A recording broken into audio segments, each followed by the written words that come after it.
Alléluia.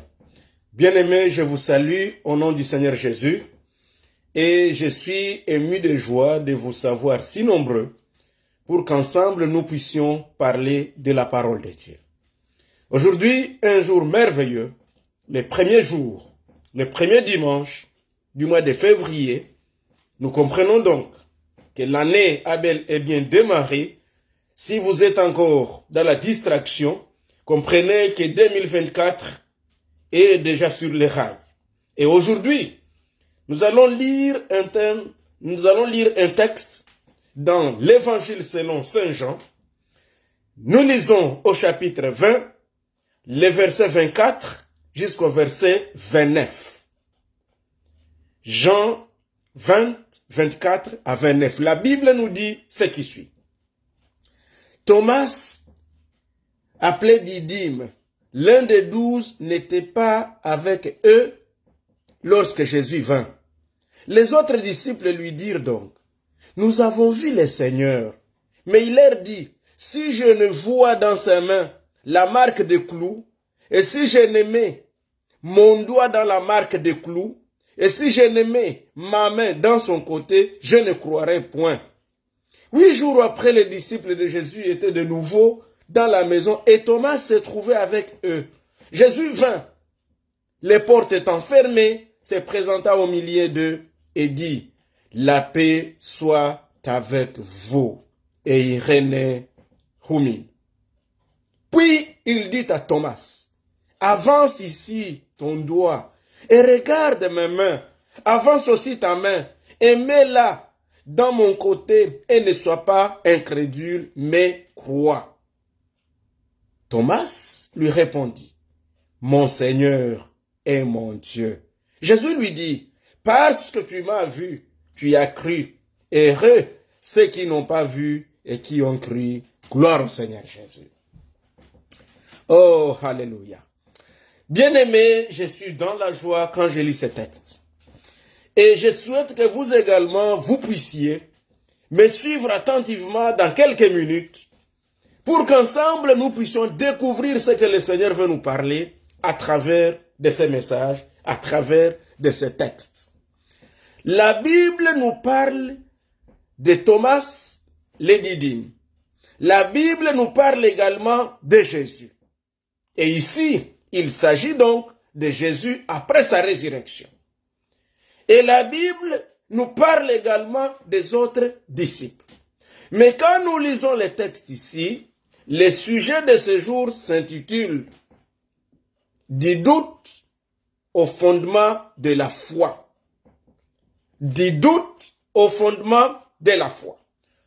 Ici, quand nous lisons ce texte, nous nous rendons compte que cet homme ici, Thomas, c'est un homme qui était parmi les 12 apôtres. C'est un disciple du Seigneur Jésus. Il était toujours réuni avec les autres, mais à un moment donné, après que Jésus soit enterré, chacun pouvait à un certain moment être présent ou être absent, mais les autres avaient toujours l'habitude de se réunir, et pendant qu'ils se réunissaient tous les jours ou toutes les fois, quand ils planifiaient se réunir, ici on nous montre qu'à un certain moment, cette fois-ci, il y a un qui était absent et c'est Monsieur Thomas. Alors, si je peux un peu analyser ce texte avec vous, je vais le subdiviser en certaines parties. Alors, la première partie, c'est la partie de l'absence. Ici, nous sommes au verset 24.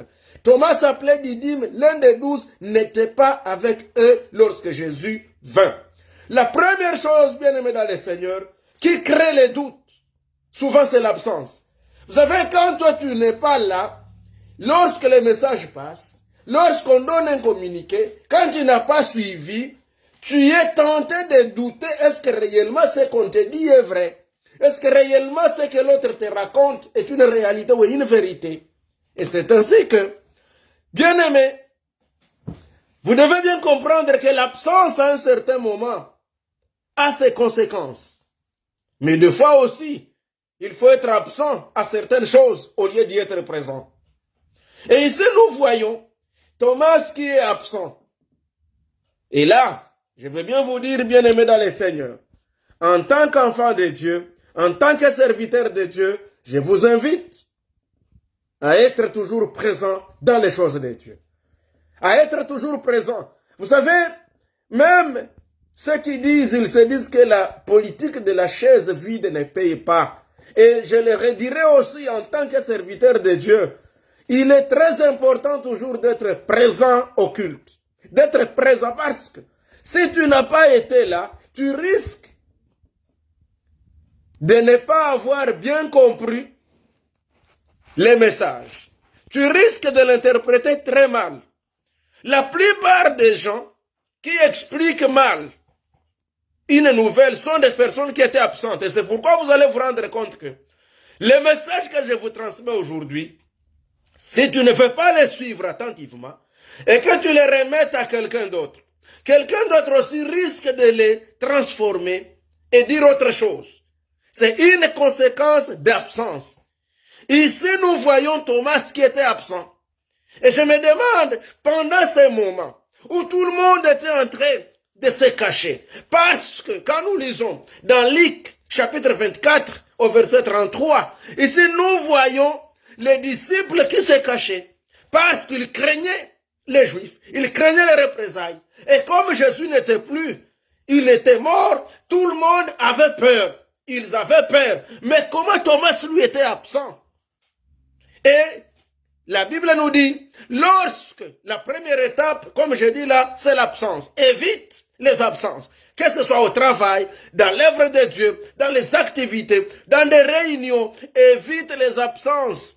Tant que ça dépend de toi. Et si tu n'as pas été là, rassure-toi de recevoir la bonne information. Vous savez, beaucoup de chrétiens qui ne grandissent pas dans la foi, c'est parce qu'ils sont toujours absents au culte. Il est absent à la prière matinale, il est absent au culte du soir, il est absent au culte du dimanche, il est absent dans des veillées, il est absent dans toutes les réunions, il est absent dans la formation des serviteurs, il est absent partout. Un tel serviteur aura des problèmes d'avoir un bon fondement de la foi parce qu'il est toujours absent. Et quand vous êtes toujours absent, bien-aimé dans le Seigneur, vous manquez plein de choses dans la foi. Vous manquez l'endurance. Et je vais bien vous inviter à comprendre que la présence au service, la présence au culte, la présence dans les choses de Dieu, c'est ça le réconfort, c'est ça qui te permet d'être bien nourri spirituellement. Et c'est quand on est nourri spirituellement qu'on grandit aussi spirituellement. Et c'est quand on grandit spirituellement qu'on est réconforté dans la foi et qu'on devient solide dans la parole de Dieu et qu'on devient inébranlable pendant les moments difficiles, pendant les épreuves. Donc l'absence est une chose qui n'est pas bonne dans les choses de Dieu. Vous voulez bien aimer dans le Seigneur, grandir dans la foi, disciplinez-vous au cours de cette année 2024. Prenez une certaine mesure, prenez un programme, à moins que vous soyez vraiment indisponible, vous soyez pris dans telle autre activité, ne soyez pas des absents réguliers dans l'œuvre de Dieu, dans les cultes. Quand on vous invite, venez suivre la parole de Dieu. Messieurs ici, Thomas était toujours absent. Heureusement pour lui. La deuxième étape, c'est l'étape maintenant où on fait le rapport de ce qui s'était passé. Il est très important, bien-aimé dans le Seigneur, quand vous êtes absent, recourez auprès des autres pour que vous puissiez leur demander qu'est-ce qu'on a enseigné à l'église aujourd'hui. Quels étaient les communiqués importants qu'on nous a donnés à l'église aujourd'hui? Qu'est-ce qu'on nous a dit? Même dans la réunion où tu n'as pas été, c'est toujours important que tu demandes à ceux qui étaient là qu'on te dise qu'est-ce qui s'était réellement passé, qu'est-ce qu'on t'a dit. Et Thomas, quand on lui raconte, la Bible dit, les autres lui disent, nous avons vu le Seigneur. Mais lui, il dit, si je ne vois dans mes mains la marque des clous, et si je ne me mets mon doigt, et si je ne mets mon doigt dans la marque des clous, et si Quand vous lisez ce verset 25, il y a le mot si est répété 3 fois. Ça montre les degrés d'opposition au message qu'on lui donne. Ça montre les degrés du doute. Donc pour Thomas, tel que j'ai vu Jésus abattu, tel que j'ai vu Jésus qu'on l'a cloué, tel que j'ai vu Jésus, le sang est coulé. Non, je ne suis pas convaincu que vous l'ayez vu. Je ne suis pas convaincu que c'est que vous... Et il conclut, il dit, je ne croirai point. Donc tant que moi-même, je n'ai pas vu, je ne croirai point. Que Dieu nous pardonne. Ici, la deuxième étape ici, c'est l'étape du doute. Tu n'as pas été là et tu ne veux pas faire confiance à ceux qui étaient là. C'est ça, ce qui fait qu'on a des difficultés d'avancer. Tu n'es pas présent et quand on te rapporte ce qui se passe, quand on te rapporte ce que la parole a dit, non, non, non, non, non. Tu commences à poser des questions qui n'ont plus ni tête ni queue. Mais nous voulons avancer dans la foi chrétienne. Faisons confiance à ces autres-là. Ou du moins, si tu ne veux pas être confiant, ce que tu dois faire, sois maintenant prêt. C'est la troisième étape. Alléluia. La troisième étape au verset 26, 8 jours après, les disciples de Jésus étaient de nouveau dans la... Cette fois-ci, Thomas est présent. Donc, maintenant, la troisième étape, c'est la présence. La présence a ses résultats positifs. Comme l'absence a ses résultats négatifs dans une activité, voici aussi l'importance de la présence. C'est ainsi que, bien-aimés, je vous invite, si vous commencez à suivre la parole de Dieu, prenez le temps de la suivre jusqu'au bout. Parce que si vous prenez seulement la moitié, l'introduction, sans suivre le développement, ni arriver à la conclusion, vous risquez de sortir avec un message en moitié, et là, vous risquez de ne pas avoir un bon fondement de la foi. Vous risquez de ne pas bien comprendre quelles étaient les propositions, quelles étaient les conclusions qui ont été tirées après telle ou telle leçon. Et maintenant, la Bible nous dit, cette fois-ci, il était présent. Voilà une troisième leçon que nous tirons de ce texte, la présence. Alors, quel était le résultat de la présence? La Bible nous dit, Jésus était de nouveau, les disciples de Jésus étaient de nouveau dans la maison et Thomas se trouvait avec eux. Jésus vint, les portes étant fermées, se présenta au milieu d'eux et dit, la paix soit avec vous, gloire au Seigneur Jésus. Ici, la présence. Quand tu es là, tu as toutes les oreilles, tu écoutes. Et la présence aussi signifie une présence réelle. Il y a des gens qui se montrent présents dans des réunions, mais qui sont en train de dormir, qui sont en train de somnoler. Il y a des gens qu'on trouve, il est allé à l'église. Mais quand vous lui demandez, qu'est-ce qu'on a dit? Il se dit, non, non, non, c'était très bien. Aujourd'hui, on était grand, ok. Vous étiez grandement bénis. Mais qu'est-ce que tu as reçu comme enseignement aujourd'hui? Il dit, non, non, je ne sais pas là. Où est-ce qu'il a lu? Bien-aimé, la présence n'est pas seulement physique. Il faut que toute ton âme, que toutes tes pensées, que tout ce qui est en toi soit présent. Quand on prêche la parole de Dieu, quand on enseigne, sois présent. D'ailleurs, je vous inviterai même à prendre note. Ceux qui sont présents, ils viennent à l'église, ils viennent à l'école avec un bloc-notes. Et ils écrivent les messages. Et là, ils peuvent poser des questions parce qu'ils ont bien entendu, ils ont bien suivi. C'est ça le genre de chrétiens qui fondent une bonne foi dans les choses de Dieu. Ce sont les chrétiens qui sont présents. Il n'est pas seulement là, tout simplement parce qu'il veut une présence physique, mais il veut aussi être présent au culte. Et c'est ça la difficulté que nous avons aujourd'hui. Il y a beaucoup de chrétiens qui sont seulement physiquement à l'église, mais leur âme, leurs pensées, leurs idées sont dehors, sont derrière. Et aujourd'hui, avec les téléphones intelligents, c'est tellement compliqué. Il y a des chrétiens, il est sur son téléphone à l'église pendant qu'on prêche et tu penses qu'il est en train de lire les versets bibliques avec toi et pourtant il est déjà en Europe, tu le crois être avec toi dans l'église et pourtant il a déjà fait le tour du monde. Il est là sur Facebook, et il est là, je ne sais pas moi, sur TikTok, et il est là sur YouTube, il est là sur Marketplace, il est loin. Un tel homme n'est pas à l'église. Donc la présence ici est très importante.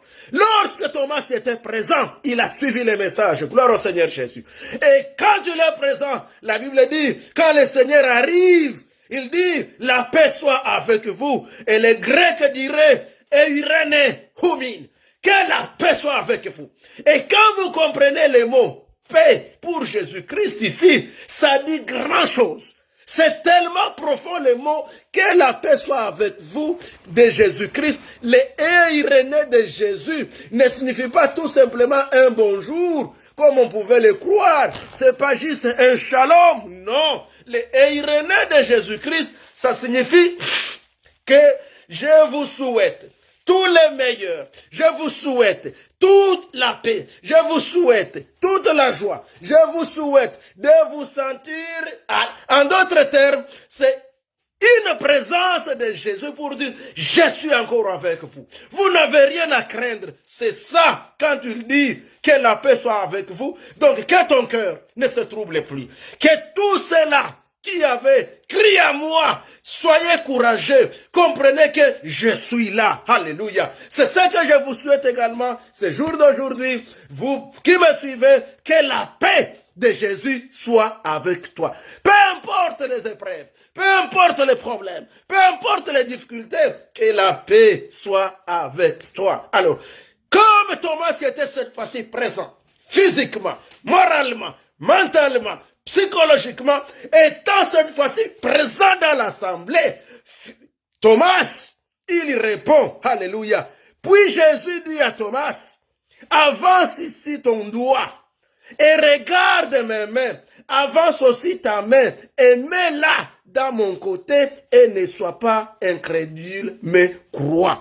La présence maintenant de Thomas dans l'assemblée permet qu'il puisse lui-même palper la vérité, palper la grandeur, palper la puissance de Jésus, palper les réalités de la vie chrétienne. Alléluia. Si tu n'es pas présent, si tu n'es pas présent spirituellement, tu ne peux pas, alléluia, tu ne peux pas être capable de palper toutes les vérités, de palper toutes les grâces de Dieu. Tu veux être un croyant bien affermi, tu dois être présent moralement, mentalement, psychologiquement, lorsqu'on enseigne la parole de Dieu.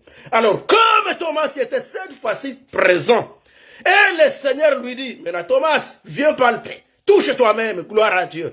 Que le Seigneur te donne aussi cette grâce aujourd'hui. Qu'il te donne l'opportunité de palper la réalité, de palper la vérité, de les toucher. Et quand tu touches le Seigneur, une déclaration de foi naît en toi. Gloire au Seigneur Jésus. Et Thomas lui répondit, ça c'est la dernière étape. J'ai parlé de la première étape de ce texte, c'était l'absence. La deuxième étape, c'était le doute. La troisième étape, c'était la présence. Et le résultat de la présence, c'est que quand vous êtes présent, vous commencez maintenant à goûter sur le bien d'avoir reçu Jésus comme Seigneur et Sauveur. C'est là que vous sentez la joie d'être dans le Seigneur. C'est là que vous sentez la joie de l'avoir reçu comme Seigneur et Sauveur. Parce que quand tu es présent et quand le message arrive, tu sens que c'est ton message. Et je suis en train d'aller terminer. Et voilà au verset 28, l'avant-dernière étape. Thomas lui répondit, mon Seigneur et mon Dieu. Gloire au Seigneur Jésus. Et je te disais, notre sujet s'intitule du doute à la déclaration, au fondement de la foi. Maintenant, comme il est maintenant présent, il quitte cette étape-là de se dire ce n'est pas vrai. Quand il a palpé lui-même du doigt, il a touché sur le côté de Jésus. Il a vu qu'effectivement, voilà là où le sang avait coulé. Il a vu qu'effectivement, c'est le Seigneur. Oh, il a sorti une parole qu'on n'avait pas entendue au milieu de tous les apôtres. C'était de déclarer que Jésus était son Seigneur et que Jésus était Dieu. Gloire au Seigneur Jésus. Voilà qu'à partir de cet homme qui a compris que mon absence était une erreur et que maintenant je dois être présent. Il nous amène au fondement même de la foi chrétienne, c'est de comprendre que Jésus est le Seigneur et de croire que Jésus est Dieu. Et c'est Thomas qui le déclare.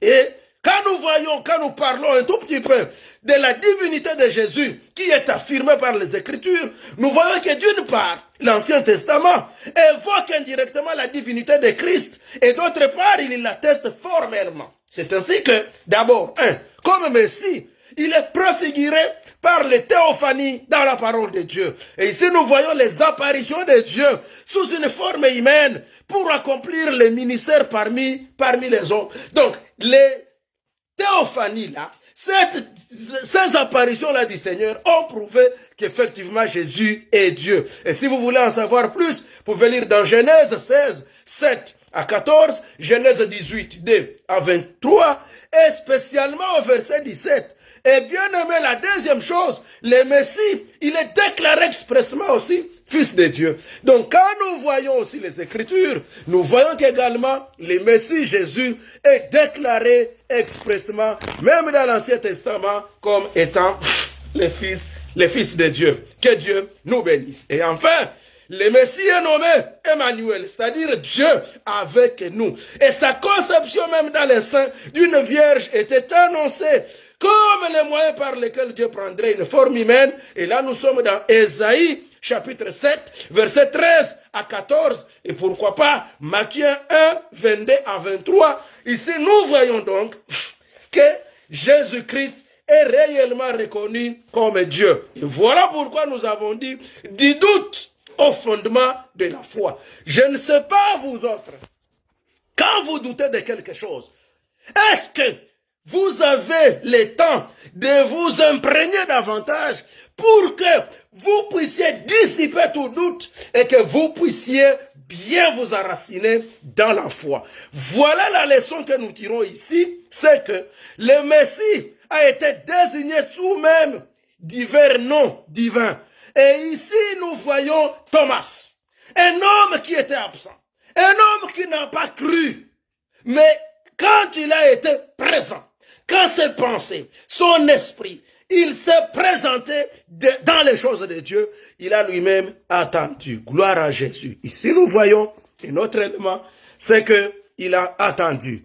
Et la dernière partie de mon message, c'est dit, le Seigneur lui dit, parce que tu m'as vu, tu as cru. Heureux ceux qui n'ont pas vu et qui ont cru. Que Dieu nous bénisse. Bien-aimés dans le Seigneur, en voulant terminer, je vous demande de comprendre. Je ne sais pas quel est votre doute. Peut-être tu es malade. Peut-être tu as des problèmes du travail.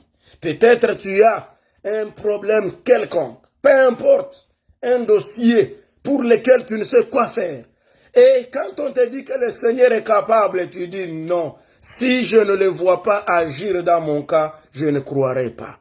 Et on te dit, mais oui, il a fait pour tel, il a fait pour tel. Tel était dans un problème plus difficile que le tien. Tel était gravement malade, mais le Seigneur l'a guéri. Tu dis, non, je ne crois pas. Et le Seigneur nous dit, heureux ceux qui n'ont pas vu et qui ont cru. Bien-aimé, sors de ton doute et fonde la foi sur Jésus-Christ. Crois en lui, il est capable de faire au-delà de ce que tu ne peux t'imaginer. Sois comme Thomas, jusqu'à confesser mon Seigneur et mon Dieu. La confession de Thomas a fait de cet homme un monument, a fait de cet homme une référence pour nous prouver encore une fois que Jésus est Dieu. Donc la confession de Thomas, qui a commencé d'abord par une absence, un doute, une présence et puis une présence réelle. Il a été concentré à écouter et entendre la parole du Seigneur. Ça lui a amené à la confession et au fondement de la foi. Voilà ce que je souhaite et je prie que le Seigneur vous donne pour cette année 2024. Que nous puissions quitter l'absence, que nous puissions quitter les doutes et qu'on aille jusqu'au fondement de la foi. C'est alors que nous allons goûter que le Seigneur est bon. Que Dieu vous bénisse, qu'il vous garde, au nom de Jésus. Et je vous souhaite une bonne continuation au cours de toute cette année 2024 dans la foi. Crois et ne doute plus. Prie Dieu et fais-lui confiance. N'aie plus de doute sur la parole de Dieu.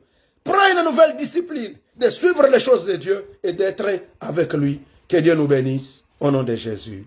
Amen. Vous pouvez partager la vidéo et Dieu vous bénira davantage. Seigneur notre Dieu, nous te disons merci.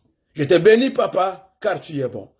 Je prie que tu puisses aider tout un chacun de nous à prendre une nouvelle discipline, à prendre, Seigneur, une nouvelle décision pour que cette année, il puisse être disponible, il puisse être présent quand tu parles, suivre ta parole et ne plus rester dans les doutes, mais arriver à avoir un bon fondement de la foi. Bénis tous ceux qui ont les fondements de la foi, bénis tes serviteurs, garde-les, Seigneur. Ceux qui attendent qu'ils te voient, ouvre, Seigneur, leurs portes de bénédiction pour que eux aussi, ils aient cette faveur, cette grâce de te toucher, de palper tes grâces et de témoigner comme l'a témoigné Thomas. Thomas, tu ne l'as pas jugé à cause de son doute, mais Seigneur, tu as décidé de te présenter toi-même pour que tu puisses dissiper tout doute en lui. Seigneur, rends visite à tes enfants. Ceux qui doutent, ceux qui ont des problèmes, ceux qui ont des requêtes, ils ont besoin de te voir. Oui, Thomas avait besoin que tu combles les vides de son cœur. Tu l'as comblé. Comble également les vides dans les cœurs de beaucoup d'entre tes enfants. Au nom de Jésus, Amen. Que Dieu vous bénisse et nous garde. À la prochaine.